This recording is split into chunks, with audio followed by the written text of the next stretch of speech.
kita pelayan ninyo. Pelayan siapa? Pelayan dunia. Jadi supaya kita dilayani oleh dunia, maka kalbu kita semarakkan dengan yang punya dunia. Siapa yang punya dunia? Allah. Begitu cara Bapak dan Ibu.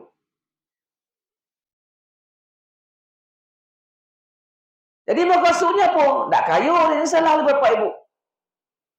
Apa maksud? Maksudnya boleh jadinya kayu, boleh jadi tidak.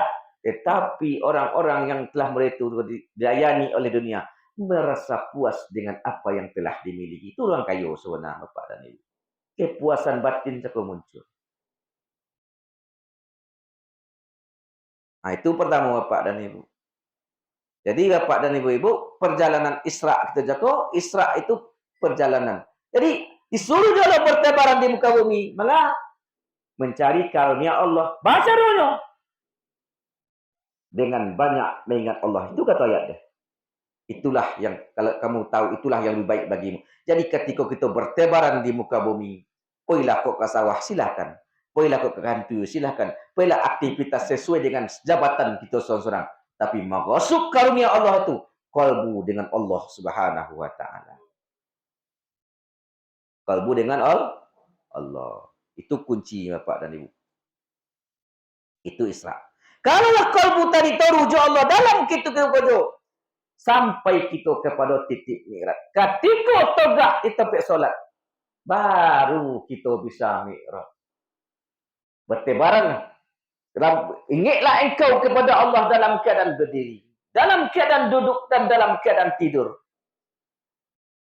Setelah kamu tenang, fa'aqimis sholata li zikri, baru kita bisa mengingat Allah. Jadi mencari ingat Allah bukan ketika solat, mencari ingat Allah ketika togak, ketika duduk, ketika tolok, ketika berjalan, ketika ngecek, ketika aktivitas yang lain. Ketika itu kita mencari ingat ke Allah, bukan ketika solat.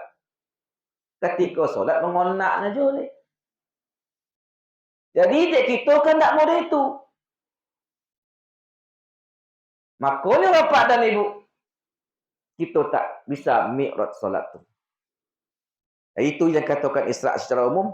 Sebenarnya sampai mati kita Isra berjalannya kerja. Akal berjalan, hati berjalan, nafsu berjalan, tubuh pun berjalan.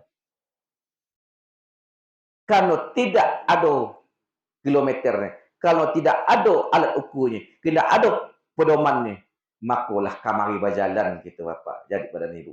Jadi pedoman kita hidup. Berjalankah kita, berdirikah kita, dudukkah kita, lolokkah kita.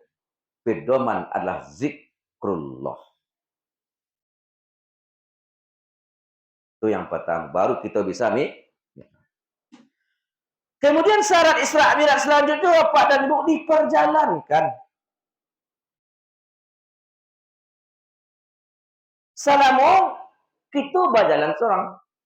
Nabi Muhammad itu Isra Mi'raj diperjalankan. Bako sampai Rasul kepada Allah. Awak berjalan seorang. Anak kunjung sampai. Balik-balik tak sampai. Dek berjalan seorang tanah gua habis. Dek berjalan seorang jalan tak tentu. Dek berjalan seorang tujuan tak jaleh. Alah kamari berjalan. Ponik tiba. Jadi diperjalankan tubuh yang kasar diperjalankan. Tubuh yang batin pun diperjalankan. Tubuh yang kasar diperjalankan. Ketika kita bergerak, yakinkan diri kita bergerak atas kodratnya Allah. Bukan ambo yang bergerak, tapi ambo digerakkan di kodrat Allah. Toga, rukuk, sujud, terasa gerakan, digerakkan oleh aku, maksudnya tubuh yang kasar diperjalankan. Ketika lidah membaca, bukan ambo yang membaca, tapi ambo dikalamkan oleh Allah, dipinjamkan oleh lidah hamba oleh Allah untuk berkalam membaca ayat-ayat. Itu diperjalankan namun Bapak dan Ibu. Kemudian tubuh yang batin yang diperjalankan. Tubuh yang batin diperjalankan akal, hati, dan nafsu. Akal, hati, dan nafsu. Kalau tidak diperjalankan, berjalan seorang-seorangnya. Lah kita buktikan seorang-seorang. Akal, hati, dan nafsu tidak berjalankan. Allahu Akbar. Akal jalan seorang. Hati pun berjalan sendiri. Nafsu berjalan takama. Tak ada yang sesuai cinta. Nyaka, copiklah bayang teh. Nyaka, buat kapoi mah. Nyaka. Balanya hati malu. Malu buat orang sekencang dah. Nafsu balik nak pok litak. Berbagi lah ini dalam. Tak ada yang sesuai. Batin dan tiga ko harus ikulah maksud yang diperjalankan. Ruhani yang diperjalankan. Akal, hati, dan nafsu. Bahan itu dia bisa diperjalankan. Satukan akal cakap. Satukan akal dan hati dan nafsu. Baca menyatukannya. Ketika kita membaca, contohnya kalimah La ilaha illallah. Akal memaknai. Bukan mengartikan. Kalau arti La ilaha illallah, tiada Tuhan kecuali Allah. Makna anak begitu. Makna cuma satu. Apa makna ketika dibaca La ilaha illallah? Akal memaknai hanya kepada Allah. Tampak dalam khayalan akal. Tampak dalam khayalan akal. Hanya kalimah alif lam lam ha. Kemudian bapak dan ibu-ibu, hati merenungi. Baru hati merenungi. Hati merenungi, hanya terenung, hanya terdongak. Detak berbunyi kalimat Allah. Bunyi Allah. Itu bapak dan ibu.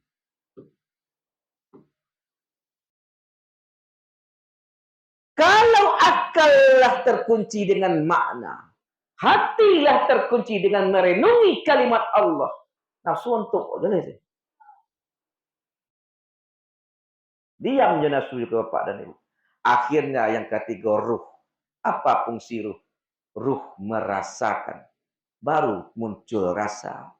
Rasa dilihat oleh Allah, rasa didengar oleh Allah, rasa diketahui oleh Allah, baru muncul martabat ihsan. Anta'budallah ka'annaka tarahu fa illam takun tarahu fa innahu yarak. Jadi diperjalankan metodenya model itu. Akal memaknai, hati merenungi, barulah diangkat takbiratul Allahu Akbar. Itu syarat yang kedua. Syarat yang kedua, diperjalankan. Kemudian syarat selanjutnya Bapak dan Ibu, suci. Suci tak? Nabi Muhammad SAW sebelum diisra' dan dimi'rajkan dibangunkan oleh Jibril. Hai Muhammad, bangun. Duduk. Ada apa Jibril? Malam hari ini, pukul 2 tengah malam, bangun engkau. Engkau akan diisra' dan dimi'rajkan. Apa jawab Jibril Rasulullah? Jadi Jibril. Adab seorang murid secara syariatnya kepada guru. Guru memerintahkan kau, wahai murid nalah ada zikir. Bangun jam 2 wiko, amalkan. Banyak. Leh. Jadi ejak engkau ni, kau ku satu balik. Bobo. Kau awak nama bapak dan ibu. Ya betul tak? Itu kita penyakit awak. Rasulullah bangun. Sebelum engkau diisra' dan dimi'rajkan, engkau terlebih dahulu kali bodah dada engkau Muhammad. Dan di topi telaga Zamzam, ambo bodah dada engkau. Ambo bersihkan kalbu engkau terlebih dahulu, wahai Rasulullah.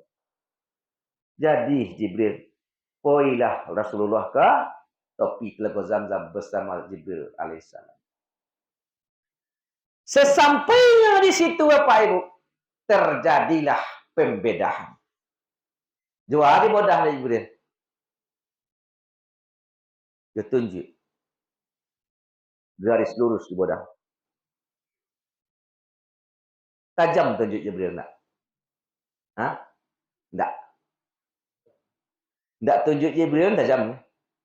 Karena Jibril membelah dengan tunjuknya lah baisi kalimah la ilaha illallah. Dek, mana tajam?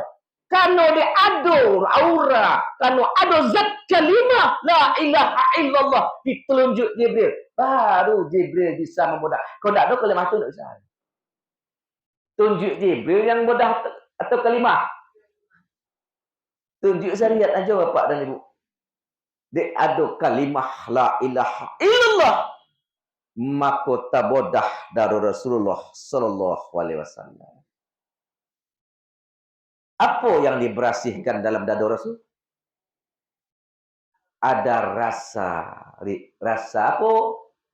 Rasa sedih, rasa kehilangan yang dicinta.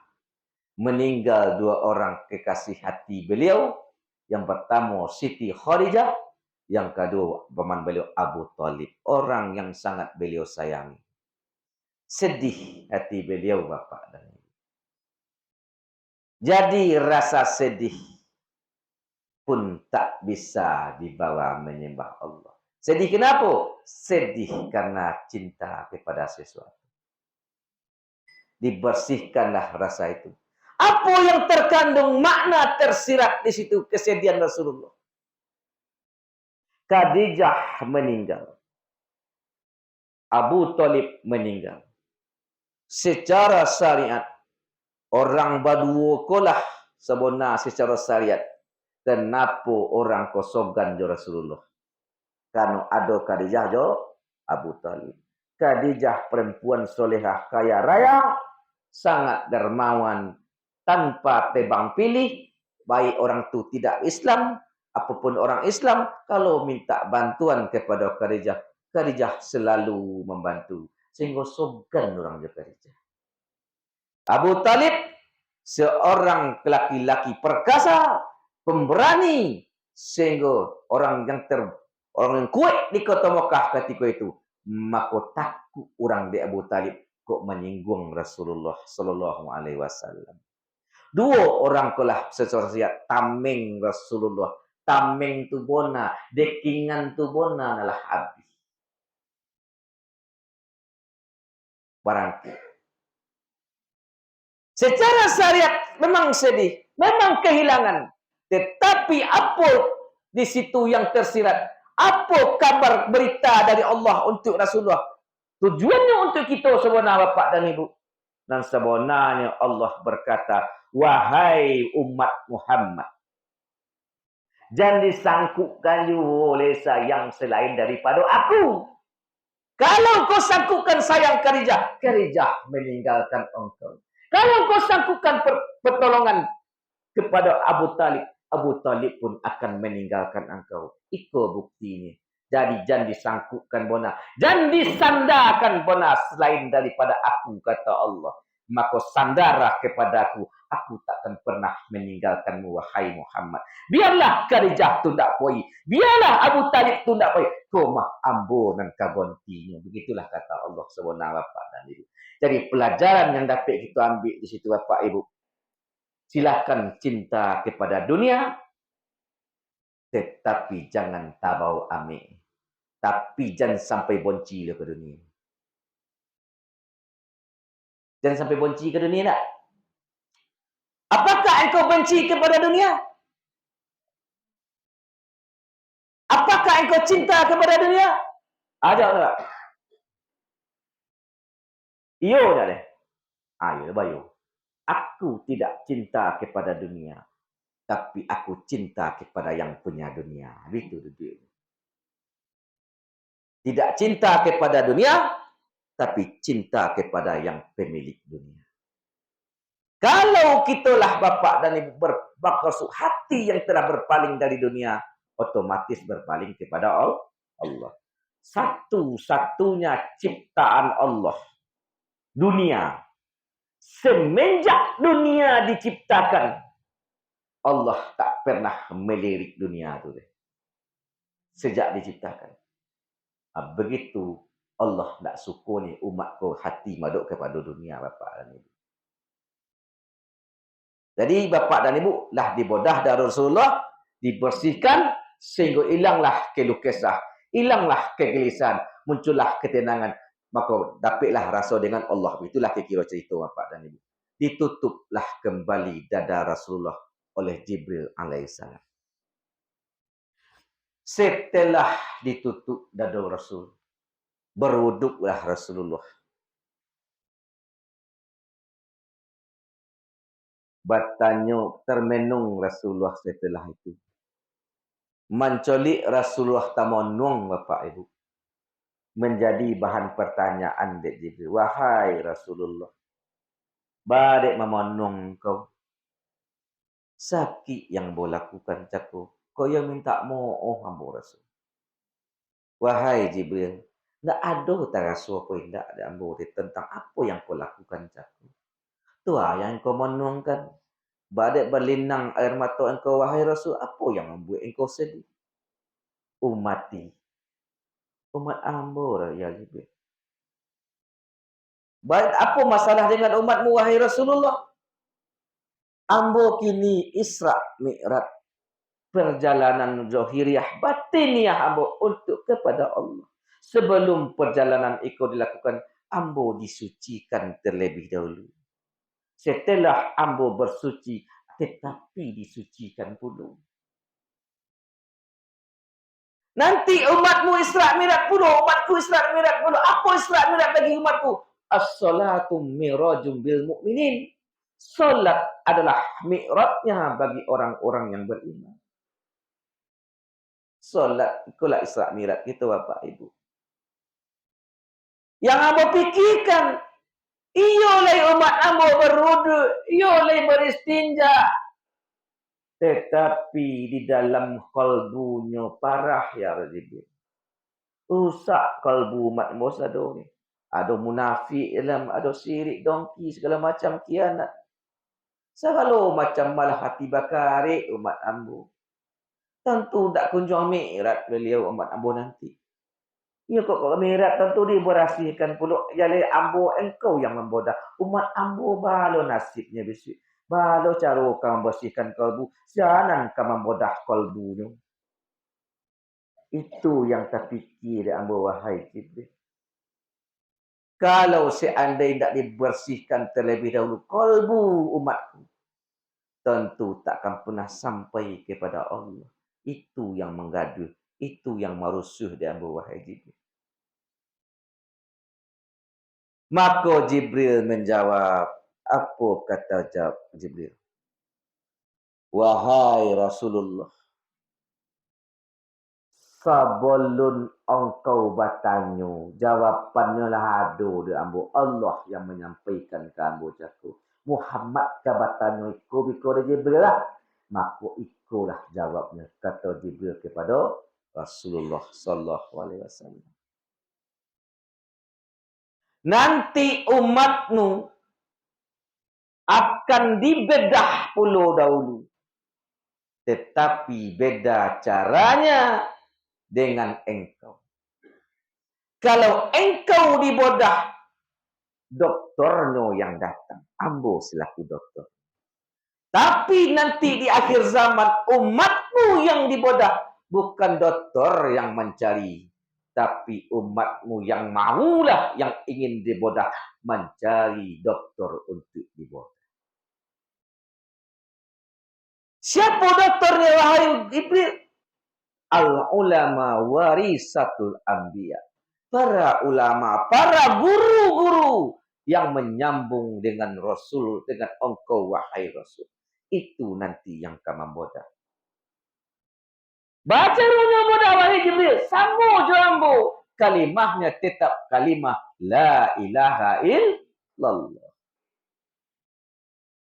Kalimatnya la ilaha illallah. Baru itu dia. Bapak Ibu yang hadir pada malam hari ini. Berarti istilah pembedahan itu adalah berguru. Olahkah dibodah Bapak Ibu?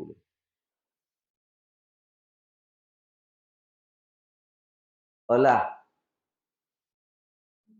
Ha? Olah. Wahai tuan datang kepada doktor, kepada guru. Wahai tuan guru, ambo ke mengaji mah, ya tak? Dia ke mengaji ni. Jadi nak bareh. Datanglah besok ekonomi, suruh mengaji gitu, kalau dia mengaji, tu pembeda. Banyak guru. Ia ke dibodah. Ia ke berasi nanti tu, ia guru. Piciangkan dua mata. Pokakkan dua talingo. Pataukan dua bibir. Togakkan lidah ke langit-langit. Tahan nafas di bawah pusik. Kalimat jo dari pusik kau bunubun berbunyi kalimat la.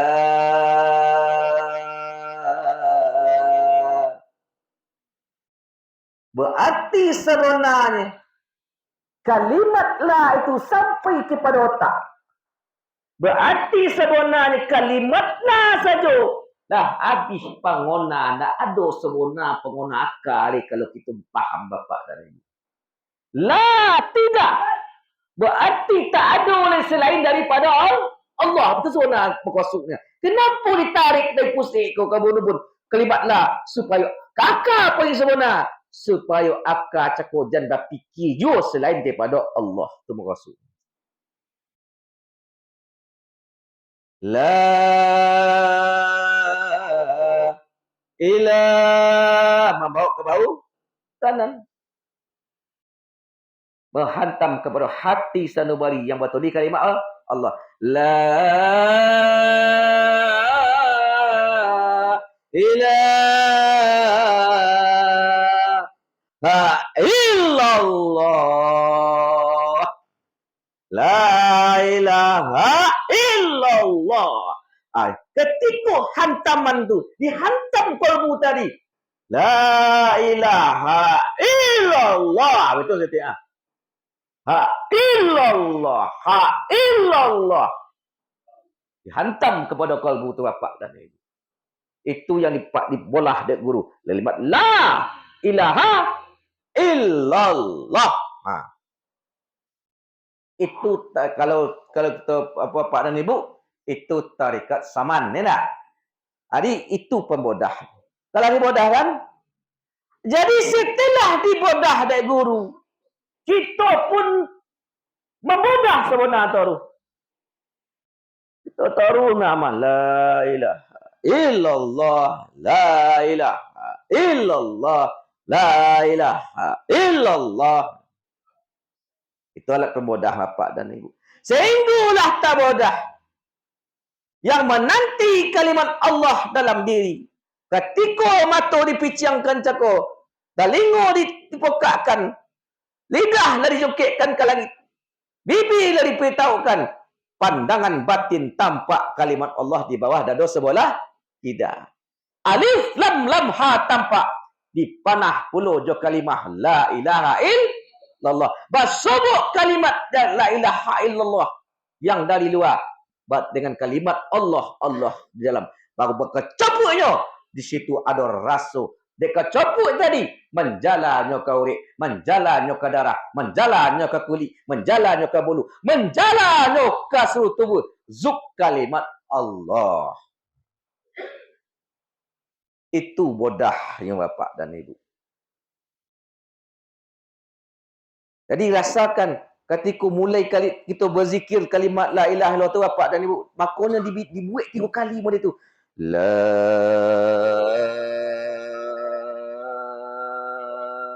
ilaha illallah. Disogah dalam illallah.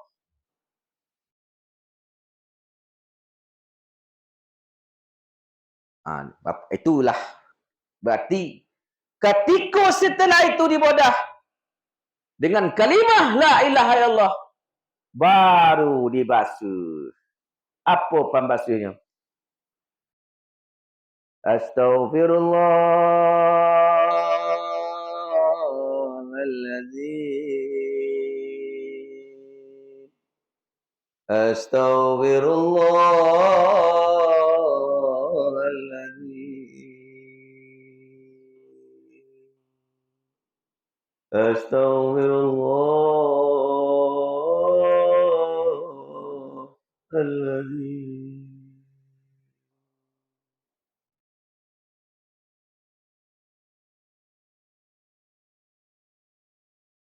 Napas turun naik, zikir tetap berjalan. Allah, Allah, Allah. Napas, Allah. Gitu kata napas. Jadi zikir Allah pun bisa aja diamalkan. Secara lisan. Maimak namu. Allah, Allah, Allah, Allah, Allah, Allah, Allah, Allah, Allah, Allah.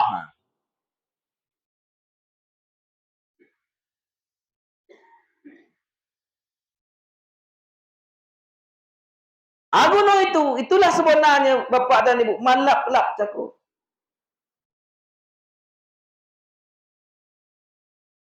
Itu pensucian hati. Jadi kalau hati dalam diri, dalam tubuh kita ada hati itu Bapak dan Ibu. Ada sebesar biji zarah kebencian di hati awak. Awak pakai sumat. Ada sedikit segodang biji zarah kebencian di hati. Jangan diharap kalimat Allah akan tumbuh dalam kalbu awak. Awak bonci je ke orang? Jojok je ke orang? Mustahil seseorang kalau dalam kalbunya masih ada kebencian, inyo kau husnul khotimah. Nah, ada cerita ni Bapak dan Ibu. Kalbu tadi harus steril dari segala hal. Cuman hanya namanya. Ikulah orang yang selamat. Tapi kalau ada masih ada kebencian sebesar zarah di kalbu, muaknya kurang sedang zarah pun tidak akan tumbuh bibit bijo yang ditanam guru dalam kalbu itu. Itu urusan orang. Jangan pernah menilai orang. Abu menyampaikan untuk diri waktu itu terserahnya. Kalau itu jawaban Bapak Ibu, bertanya Abu ke Bapak Ibu cik. Uang buat apa itu kan? Mana mulia Bapak Ibu daripada Nabi Muhammad? Sedangkan Nabi Muhammad lebih muak juga tu harusan Pak. Siapa-siapa yang muaknya ke diujian, berarti dia merasa mulia daripada Nabi Muhammad. Kok muak dia dihina orang, dikecek orang, berarti merasa lebih mulia daripada Nabi Muhammad namun. Sedangkan Nabi Muhammad lebih hujat orang. Apalagi kita. Jadi intinya supaya membersihkan kalbu tadi. Dan ada juga kebencian Bapak Ibu. Pertama sekali yang harus kita lakukan adalah pandang taruh makhluk Allah ke siapapun kebaikan di dalam diri. Colik taruh kebaikan dalam diri. Jangan pernah tampak kejelekan. Walaupun orang itu menghina awak, walaupun orang itu memfitnah awak, walaupun orang itu mengak awak, tetap pandang kebaikan dalam diri. Tetapi untuk memandang diri, untuk melepaskan dihinanya kita orang. Iya, memang kita orang hina. Difitnahnya, iyalah terserah dia. Jadi kalau kita dihina, kalau kita seandainya memprotes, berarti kita nak merasa hina. Maka di situ tak hijab Pak sebenarnya Pak dari. Beruntunglah kita hina. Memang wajar. Kenapa? Ya dia orang hina tu bah. Tapi itu sebenarnya. Dia orang salah dia. Begitu kita memahami Bapak dan Ibu untuk melepaskan supaya kalbu buat cukup selamat. Intinya di kalbu. Kalau kalbu nak selamat cik tak. Itu yang pertama. Kemudian nanti setiap sebelum lolok Bapak Ibu kita bersama lolok kan. Sebelum lolok tiba rumah ni kau boduk. Kau nak ke solat tak malah kau ke solat rancak. Setelah solat nama solat berzikir 2 rakaat tu ngecek ke Allah, ya Allah. Tolong buang dalam hati yang berkebencian tu. Tolong buang kebencian yang ada di hati yang berko, ya Allah.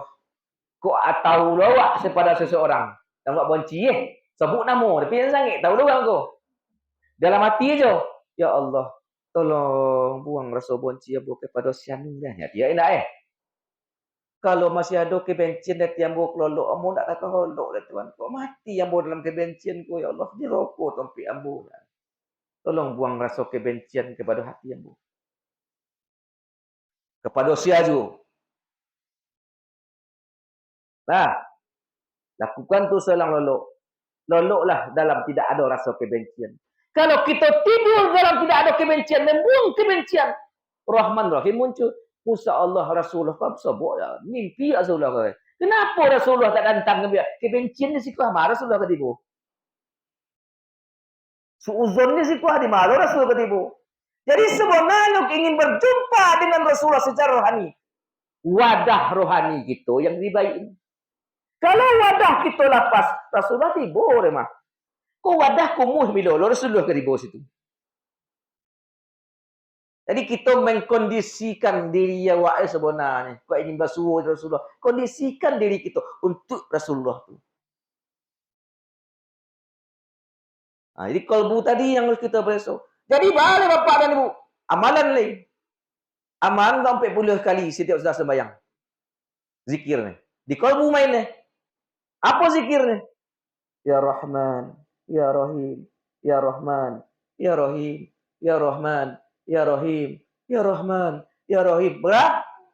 40 kali. Sebentar je. Kalau lebih encak nah.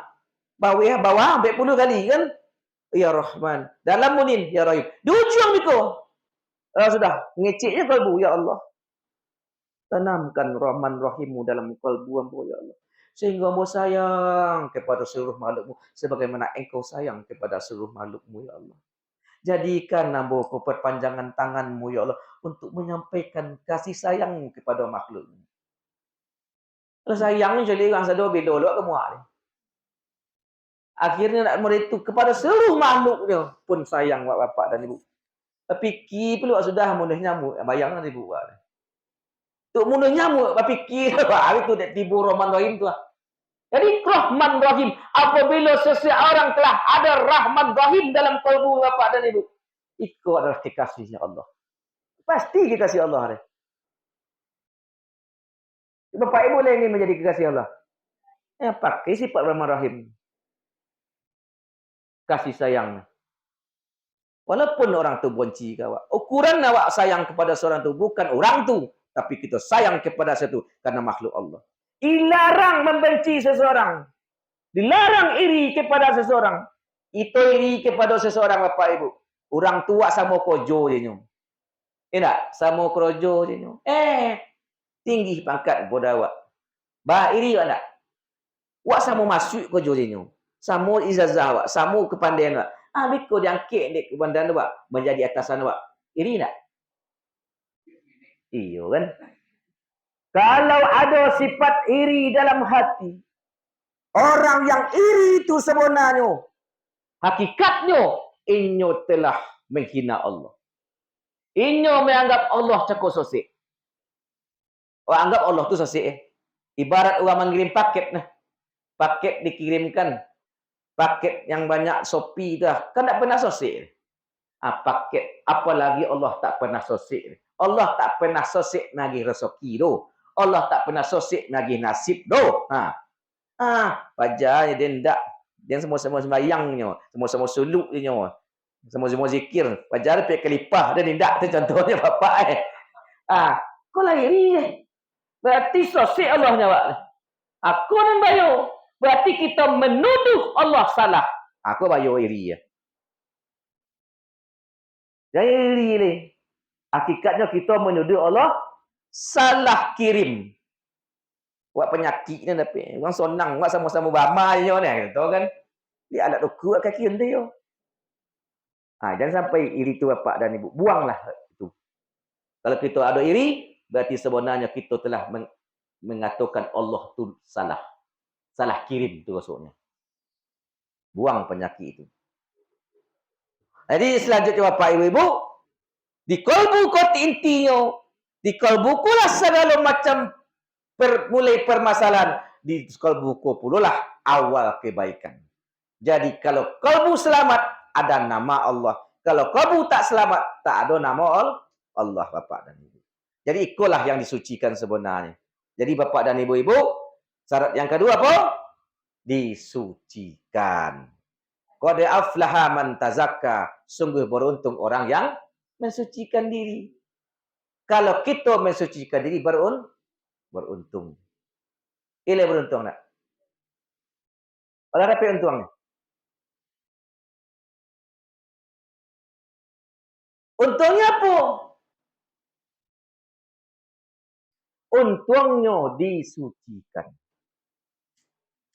Kalau kalbu tadilah disuci, kita mensucikan kalbu dengan nama Allah, baru Allah mensucikannya. Betul tidak? Iyalah, tertunggulah gora Allah. Nak ujung ni. Kita sucikan lukot de aflah man tazakka. Beruntung orang yang bersuci baru disucikan. Wala yamassahu illa mutahharin. Tidaklah akan menyentuh Al-Quran tadi kecuali bagi orang yang disucikan. Siapa orang yang disucikan? Orang yang mensucikan diri. Bapa maksudnya, kalbu tadi awak sucikan dengan tak ada nama lain daripada nama Allah. Kalaulah nama Allah, berartilah qad aflaha man tazakka, baru dapat ketenangan. Ujungnya disucikan. Kalaulah nama Allah semata-mata di kalbu, itulah dikatakan mutu qabla anta mutu. Lah mati wak sebelum mati. Nak hidup jauh.